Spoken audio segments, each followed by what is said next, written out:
أعوذ بالله من الشيطان الرجيم بسم الله الرحمن الرحيم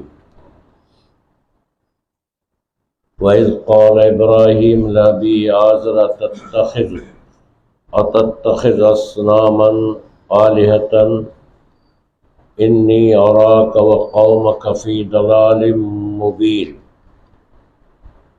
اور جب کہا ابراہیم نے اپنے باپ آزر سے، کیا تم بناتے ہو بتوں کو معبود؟ انی اراک وقومک فی ضلال مبین، بے شک میں دیکھتا ہوں تجھے اور تیری قوم کو کھلی گمراہی میں۔ اب یہاں پر حضرت ابراہیم علیہ السلام کا تذکرہ آیا ہے۔ یہ قریش جو تھے رسول اللہ صلی اللہ علیہ وسلم کے خاندان کے، مکے والے لوگ تھے، یہ بھی اپنے آپ کو ابراہیم علیہ السلام کی اولاد کہتے تھے اور اس پر بڑا فخر بھی کرتے تھے۔ یہ بنو اسماعیل میں سے تھے، وہ بنو اسحاق میں سے تھے، یہود اور عیسائی وغیرہ، ہاں دونوں، ایک اس بیٹے کے ایک اس بیٹے کی اولاد، اسحاق علیہ السلام میں۔ تو ابراہیم علیہ السلام نے یہ شہر کا نام تو ار تھا، ار،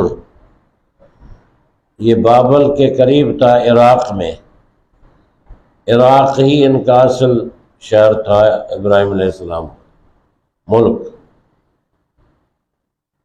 جس گھر میں انہوں نے آنکھ کھولی وہ گھر جو ہے بت پرست نہیں تھا، بت فروش بھی تھا،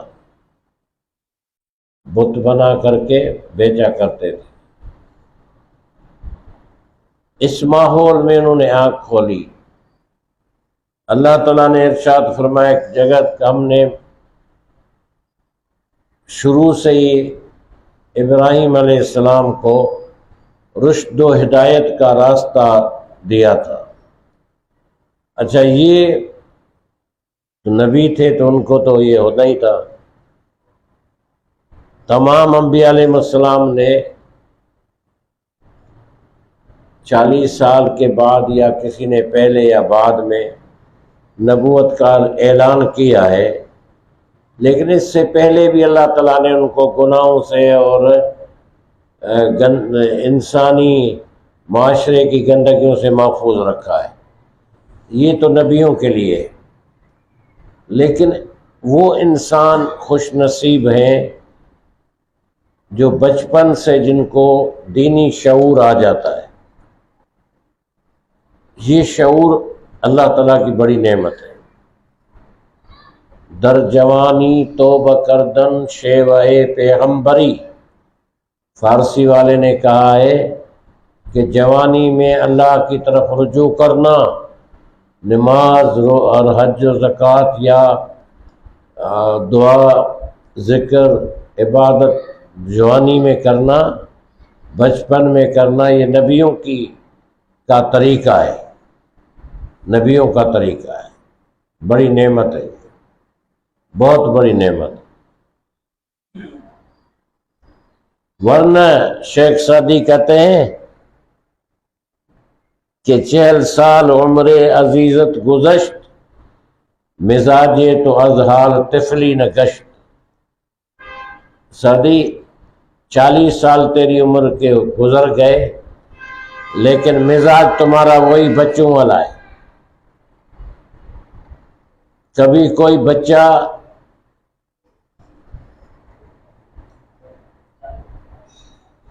اللہ تعالیٰ کی نعمت سے اچھی باتیں اور اچھی باتیں بتاتا ہے، اصلاح کرتا ہے اپنی بھی دوسروں کی، بچہ بھی، اور کبھی بڑا بھی جو ہے نا وہ اپنی اصلاح کا کوئی خیال نہیں کرتا۔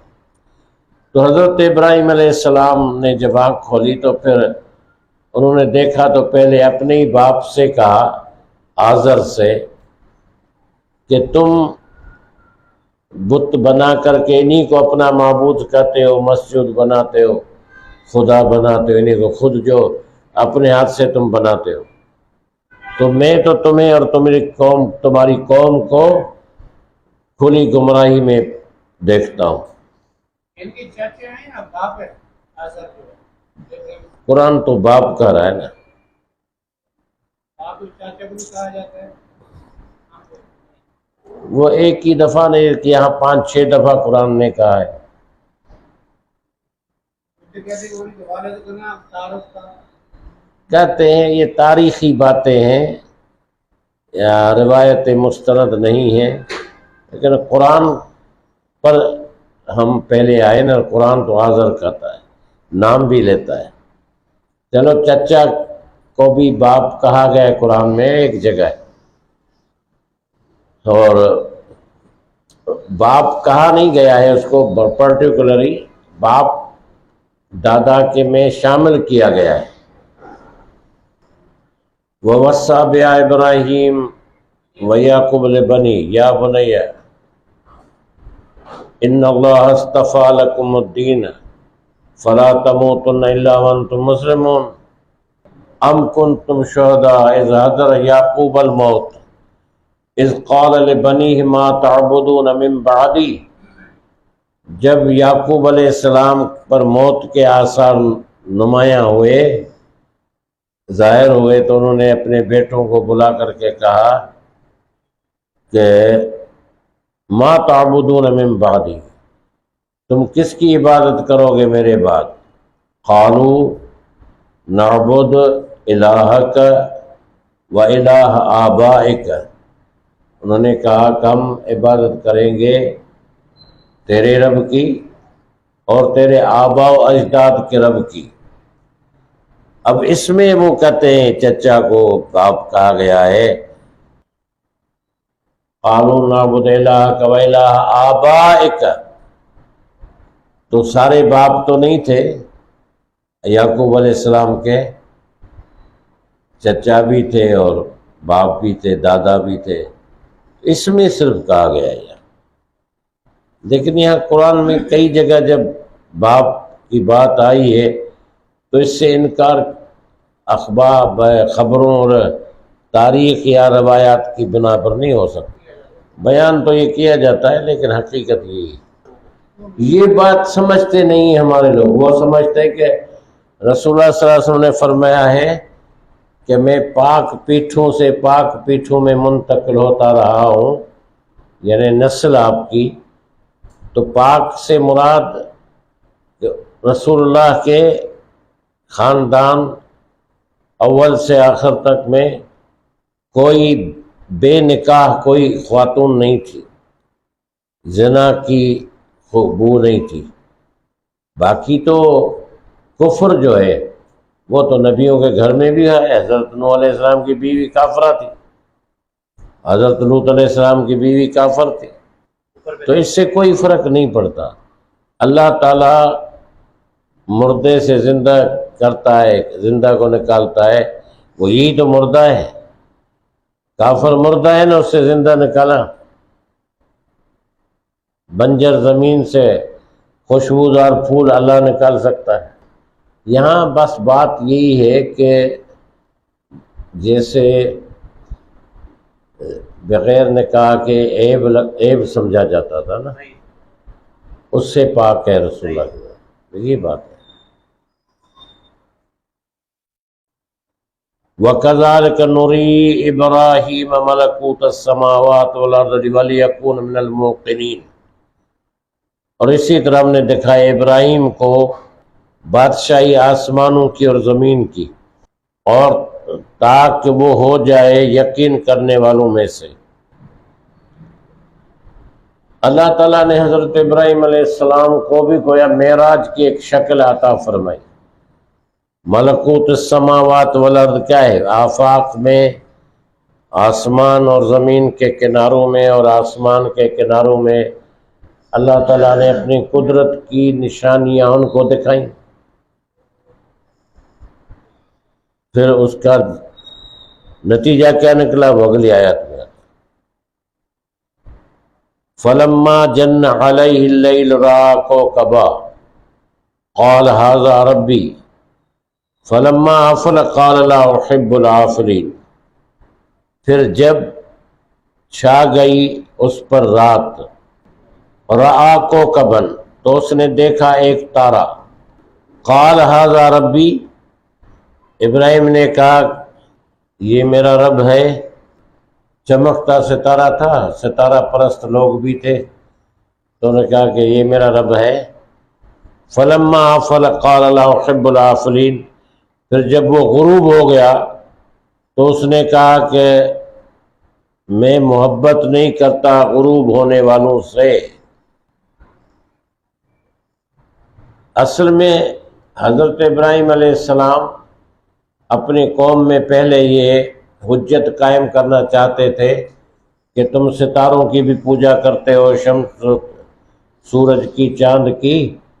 تو پہلے چمکتے ایک ستارے کو دیکھا، لوگوں کے سامنے کہا کہ یہ میرا رب ہے، اور جب وہ ستارہ مدھم ہو گیا، ادھر ادھر ہو گیا، غروب ہو گیا، تو فرمایا غروب ہونے والوں سے میں محبت نہیں کرتا. آگے چلے.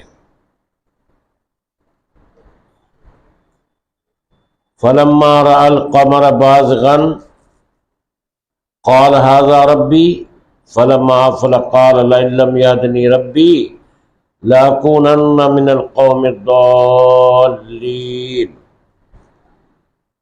تو جب اس نے دیکھا چاند کو بازغن چمکتا ہوا، قال هذا ربی تو اس نے کہا یہ میرا رب ہے. چاند بڑا تھا نا، قوم کو بتانا مقصود تھا، کہا کہ یہ میرا رب ہے.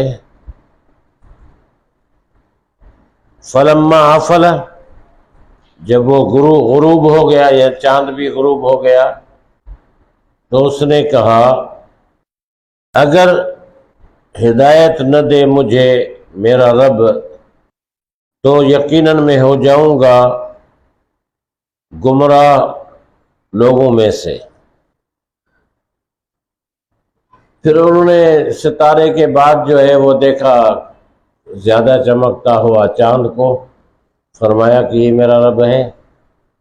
یہ حجت قائم، دلیل قائم کر رہے تھے اپنی قوم پر. پھر چاند بھی غائب ہو گیا تو فرمایا کہ اگر اللہ کی ہدایت مجھے نہیں ہوگی تو میں تو گمراہ لوگوں میں سے ہو جاؤں گا. یہ چاند بھی چلا گیا.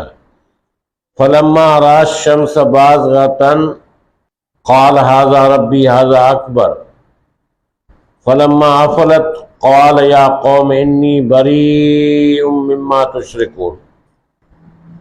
پھر جب ابراہیم نے دیکھا سورج کو جگمگاتا ہوا، بازغن پہلے تھا چمکتا ہوا، اب یہ چاند کے مقابلے میں سورج زیادہ روشنی والا ہوتا ہے نا، تو اس نے کہا یہ میرا رب ہے، ھذا اکبر یہ سب سے بڑا ہے. فلما افلت پھر جب وہ غروب ہو گیا، یعنی سورج بھی غروب ہو گیا نا جب، تو اس نے کہا اے میری قوم یقیناً میں بیزار ہوں ان سے جنہیں تم شریک ٹھہراتے ہو. یعنی سورج بھی غروب ہو گیا دن میں، شام کے، تو کہا کہ یہ تو بڑا تھا اور یہ بھی غروب ہو گیا، تو میں تو اب کسی کو ان میں سے خدا نہیں مانتا، اور میں ان سے بیزار ہوں اور بری ہوں. بس یہیں تک رکھیں.